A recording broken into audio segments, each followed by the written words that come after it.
Hello everybody. China is again in news. China फिर से खबरों में है और इस बार फिर ख़राब कारणों के कारण खबरों में है।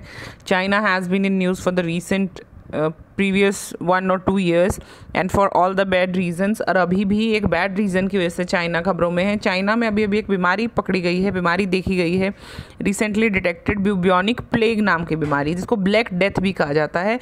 This is called black death. Why this is called black death और ये ब्यूबियोनिक प्लेग होता क्या है, किस कारण से होता है और ये कितना खतरनाक है, इस बारे में चर्चा लेकर आज आपके सामने हैं।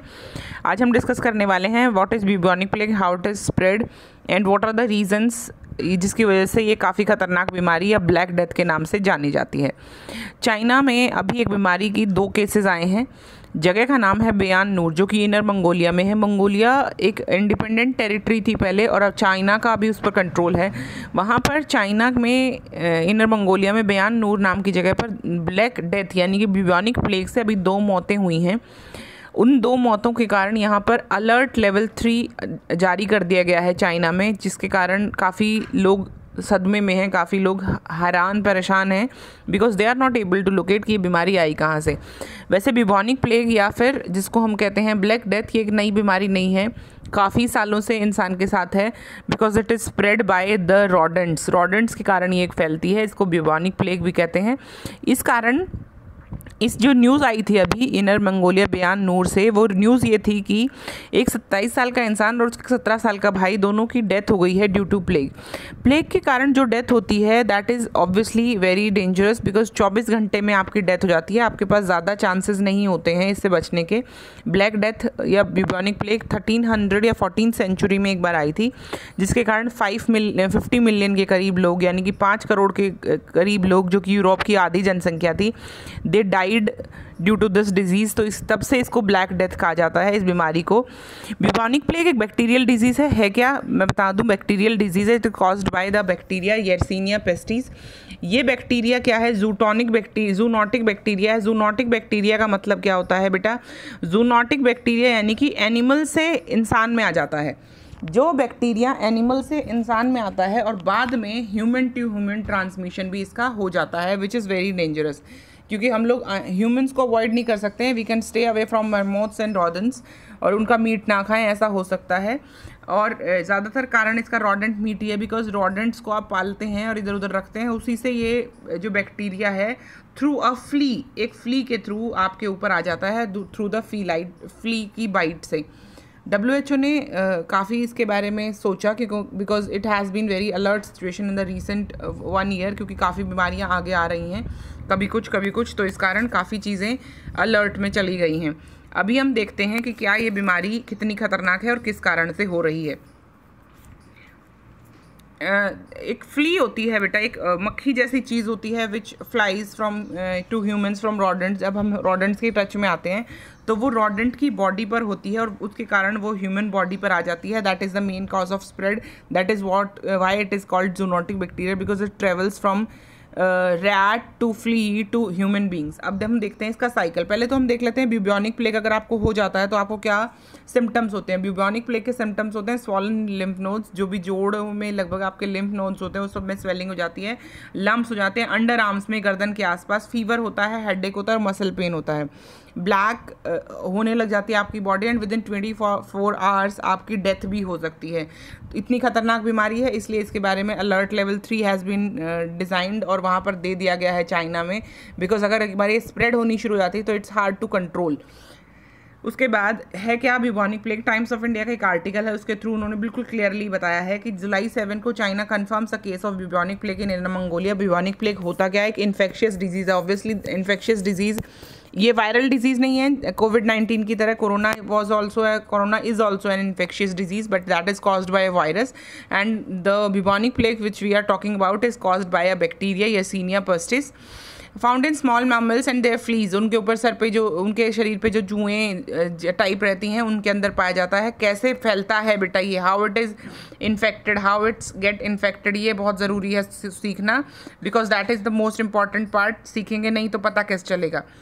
It is transmitted by bite of infected flea. ये फ्ली क्या होता है, रैट की बॉडी से ह्यूमन बॉडी में ट्रांसफ़र हो जाती है और वहाँ से उस बाइट से हमें ये बैक्टीरिया मिल जाता है, या फिर डायरेक्ट कांटेक्ट में आपकी बॉडी का कोई ऑर्गन खुला हुआ था या कोई ओपन पार्ट था और वो कहीं से आ गया। और तीसरा, inhalation of infected respiratory droplets, ये हो गया ह्यूमन टू ह्यूमन ट्रांसमिशन, ये हो गया था। एंड इन दोनों में हम क्या कराए, यहाँ पर बाइट में क्या हुआ है, आपका एनिमल टू ह्यूमन ट्रांसफ़र हुआ है और यहाँ पर हुआ है ह्यूमन टू ह्यूमन ट्रांसफ़र। फिर साथ में इसके सिम्टम्स भी दिए गए थे, बिल्कुल क्लियरली सिम्टम्स दिए गए हैं।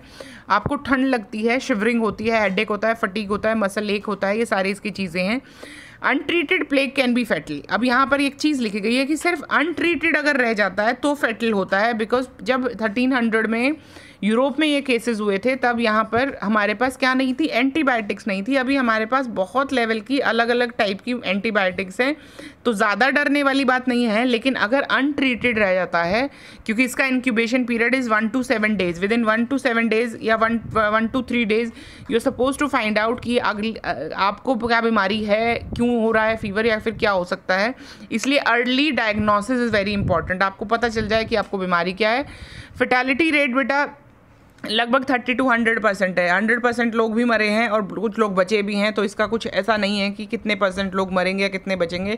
काफ़ी फैटल डिजीज़ मानी जाती है। बैक्टीरिया आपकी ब्लड स्ट्रीम में चला जाता है और एक कंडीशन आ जाती है जिसको कहते हैं सेप्टिसेमिक प्लेग, जहाँ इस कंडीशन तक अगर आप पहुँच गए हैं तो आपका बचना बहुत मुश्किल होता है और ये न्यूमोनिक प्लेग भी बन जाता है। अगर आपके लंग्स वगैरह में स्प्रेड हो जाए तो ये न्यूमोनिक प्लेग बन जाता है। पिछले कई सालों में बहुत सारे लोगों को हुआ है। मैंने आपको बताया 14th century में it has been spread out very badly in Europe और लगभग 50 million people, half of the population of Europe was मर गई थी, वहाँ डेथ हो गई थी उनकी। ओवर 30 अभी फ़िलहाल में 2000 से 2015 तक लगभग 3200 लोगों को इन्फेक्शन हुआ है और 584 डेथ्स हुई हैं। और डेथ का मेन कारण अब मैं बता रही हूँ आपको, लेट डायग्नोसिस। अगर आपको कोई भी बीमारी है, go and see a doctor, consult a doctor. अगर आपको कोई बीमारी है, उसके सिम्टम्स दिखाई देते हैं, you suppose to consult a doctor in that case. चलिए अब हम देखते हैं कि किस तरीके से इस बीमारी से हम बच सकते हैं, क्या होगा। पहले तो यहाँ पर एक ट्रैवलर का वो दिया गया कि ये पूरा वर्ल्ड में कैसे कैसे फैली है, क्योंकि हमने अभी बात करी कि यूएसए में भी ऑलमोस्ट 7 केसेस हर साल देखे जाते हैं इसके। 2006 में तो 17 केसेस आए थे अमेरिका में। यूरोप में बहुत रेयरली ये पाया जाता है, लेकिन फ़िलहाल नॉर्वे का एक ट्रैवलर है, नॉर्वे में एक रोडेंट पाया जाता है जिसके बारे में यहाँ जिक्र किया गया है। और हमने देखा 2015 तक 3200 केसेस थे जिसमें 584 डेथ्स हो चुकी हैं। लेकिन जो सबसे रिलीफ फैक्टर है वो है कि no need to panic as such, we have a lot of antibiotics now. हमें इतना डरने की ज़रूरत नहीं है। The only thing is that we are suppose to understand कि अभी हमारे पास और कोई चारा नहीं है। We are suppose to stay at home, we are suppose to keep distance from rodents. अगर रोडेंट्स के आसपास रहेंगे कि और ऐसी इन्फेक्शियस इंसान के आसपास रहेंगे तो बीमारी बहुत लोगों में फैल सकती है। और चाइना में ही अभी ये कर्व हो जाएगी, अभी इंडिया तक या और कहीं जाने के इसके चांसेस नहीं हैं। But it is a disease which कभी कभी इरप्ट होती है अलग अलग पार्ट्स ऑफ वर्ल्ड में, सिवाय अंटार्कटिका के। अंटार्कटिका में कभी बीमारी नहीं हुई है बिकॉज नॉर्मली रोडेंट्स वहाँ नहीं पाए जाते हैं। It's very cold planet, cold वो आपका है, तो इसलिए वहाँ पर ज़्यादा ये नहीं होता है। अब इन चीज़ों को ध्यान में रखते हुए I just want to say stay happy, stay home, stay safe, because we are not able. हमें बीमारी के बारे में पता होना बहुत ज़रूरी है, लेकिन हमें इस बीमारी से, किसी भी बीमारी से पैनिक होने की ज़रूरत नहीं है। इन्फॉर्मेशन सिर्फ इसलिए होती है that you are aware of that. Information is not to make you feel afraid of, feel scared of something else. So stay home, stay safe and keep learning.